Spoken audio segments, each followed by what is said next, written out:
Berlin.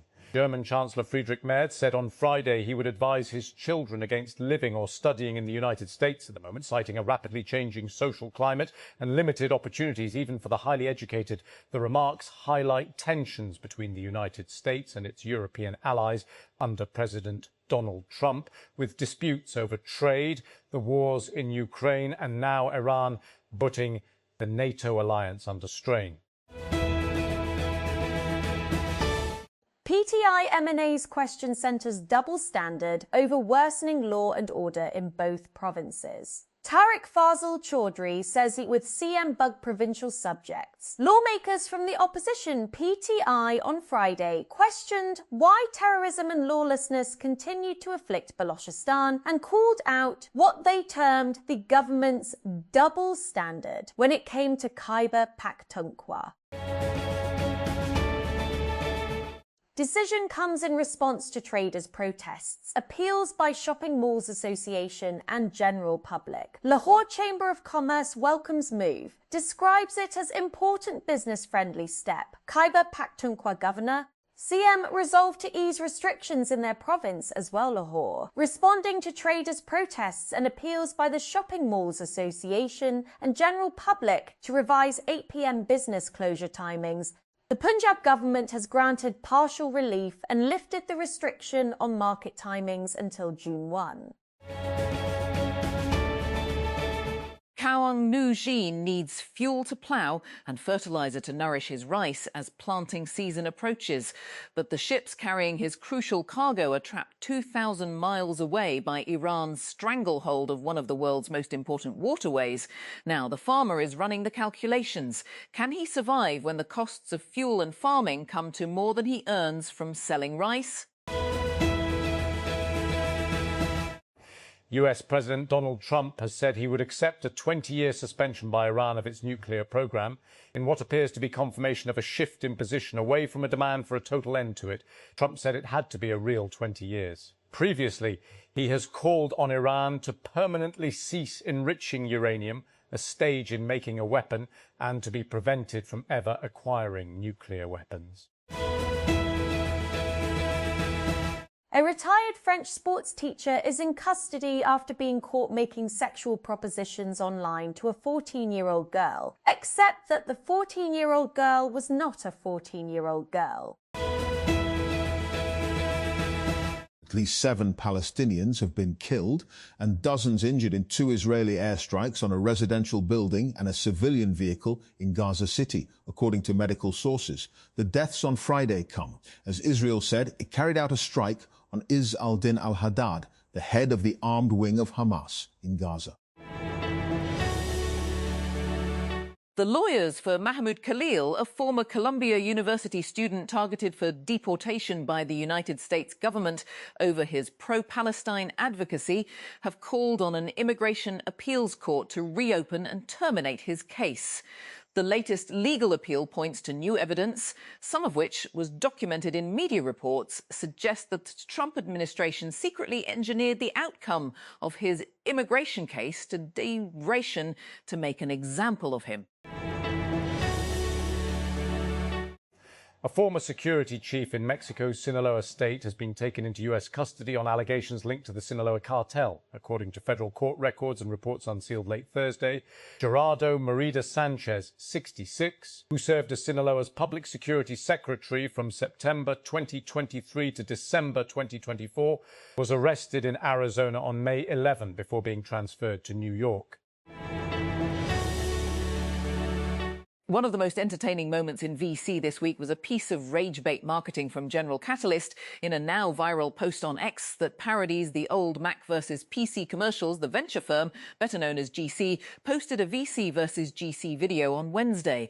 The VC was played by a tall actor in a baggy shirt and vest with a distinctly large bald head, an apparent dig at Andreessen Horowitz co-founder Mark Andreessen. But the real Andreessen never looks that dishevelled.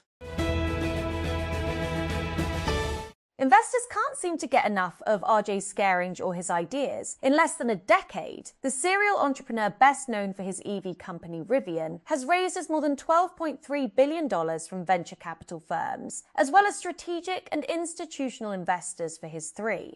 It's the latest $400 million raise for his new venture, or Bayed. Investors are still happily piling in.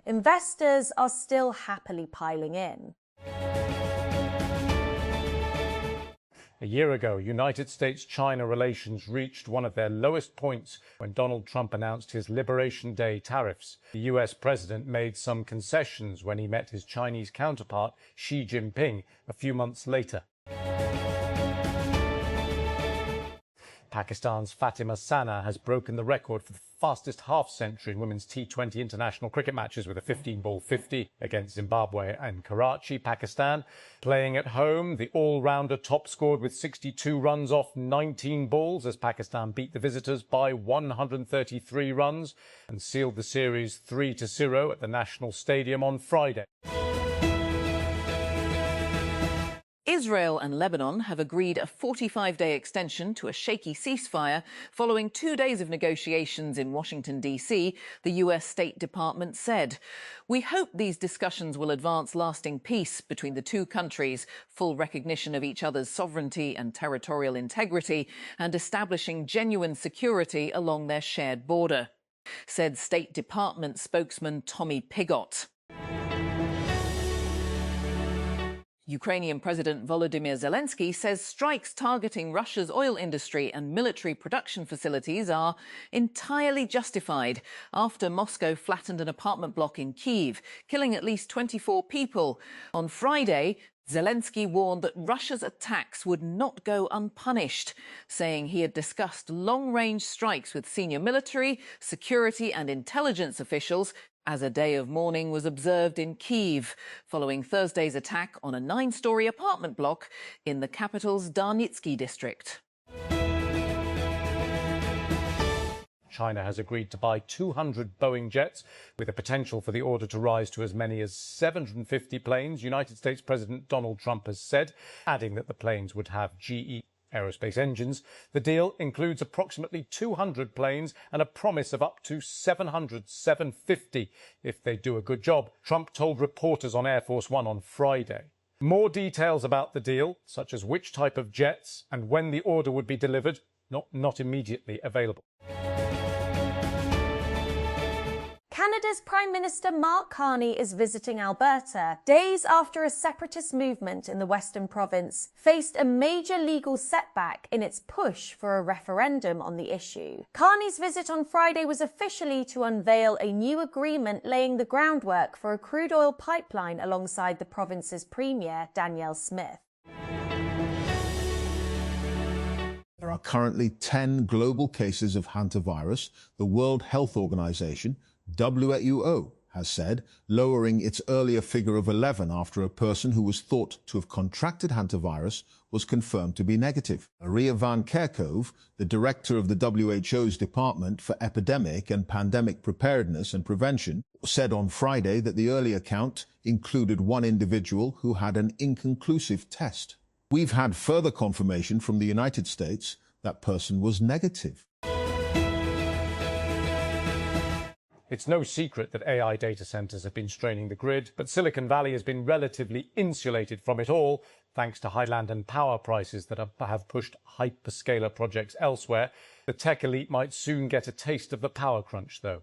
The Bay Area's vacation land, Lake Tahoe, has less than a year to find a new energy supplier. A hotel check-in system left more than 1 million customer passports, driver's licenses and selfie verification photos to the open web after a security lapse. The data is now offline after TechCrunch alerted the company responsible. The hotel check-in system, called Tabik, is maintained by the Japan-based tech startup Trekria. According to its website, Tabik is used in several hotels across Japan to check guests in and relies on facial recognition and document scanning to check guests in. The Capital Development Authority, CDA, has approved the abolition of 1,062 vacant and redundant positions as part of a broader right-sizing and austerity drive aimed at streamlining administrative operations and reducing financial pressure on the public sector. The decision was formalised through a notification issued by the Human Resource Development Directorate on May 6, 2026, following approval during the CDA board's 5th meeting held in late April.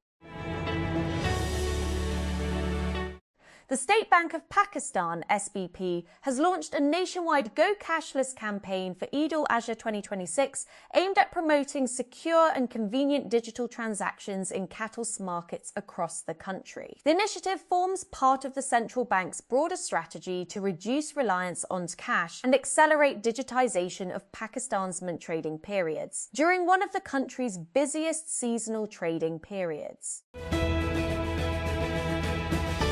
The federal government on Friday reduced petrol and diesel prices by Rs 5, according to a notification issued by the Petroleum Division. According to the notification, the revised prices will take effect from May 16. A judge has declared a mistrial in the rape case against Harvey Weinstein after the jury in New York said it was deadlocked and unable to reach a verdict. It marks the 3rd time a New York jury has considered the case against the 74-year-old disgraced film mogul, who remains jailed on other charges. Despite a fragile US-brokered ceasefire in Gaza, Israel carried out a strike targeting Hamas's most senior military leader, according to a joint statement from Prime Minister Benjamin Netanyahu and Defense Minister Israel Katz. Israel held Izz al-Din al-Haddad responsible for being one of the architects of the Hamas-led attack on October 7, 2023, and for holding hostages in the attack's aftermath. Israel also accused al-Haddad of refusing to implement the agreement led by US President Donald Trump for Hamas to disarm and for the demilitarization of the Gaza Strip.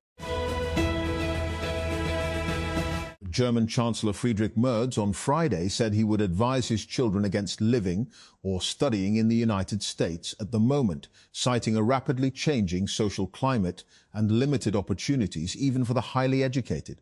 The remarks highlight tensions between the United States and its European allies under President Donald Trump, with disputes over trade, the wars in Ukraine, and now Iran putting the NATO alliance under strain. 3 people have died after a hantavirus outbreak on a cruise ship, which provoked global concern and revived memories of COVID-19. Experts stress it is not the same virus, but after the pandemic, trust is fragile. What does this cruise ship outbreak reveal? In this episode, Russia launched more than 1,400 drones and 56 missiles into Ukraine on Wednesday and Thursday. Much of the onslaught was aimed at the capital, Kyiv. Days after Russia threatened to do so, only if Ukraine attacked its Victory Day parade in Moscow's Red Square on May 9. It is a major Russian holiday commemorating the end of the Second World War. United States President Donald Trump has departed China following a 3-day trip, touting several broad trade deals, but suggesting little progress on key issues related to Taiwan.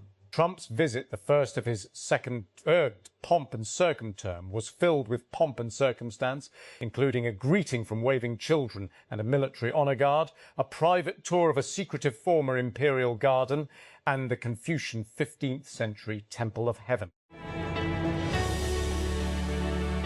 Tesla robotaxis have crashed at least twice since July 2025, while a teleoperator was remotely driving the vehicles, according to newly unredacted information submitted to the National Highway Traffic Safety Administration (NHTSA). Both crashes happened in Austin, Texas, and occurred at low speeds. In each case, there was a safety monitor behind the wheel and no passengers were on board.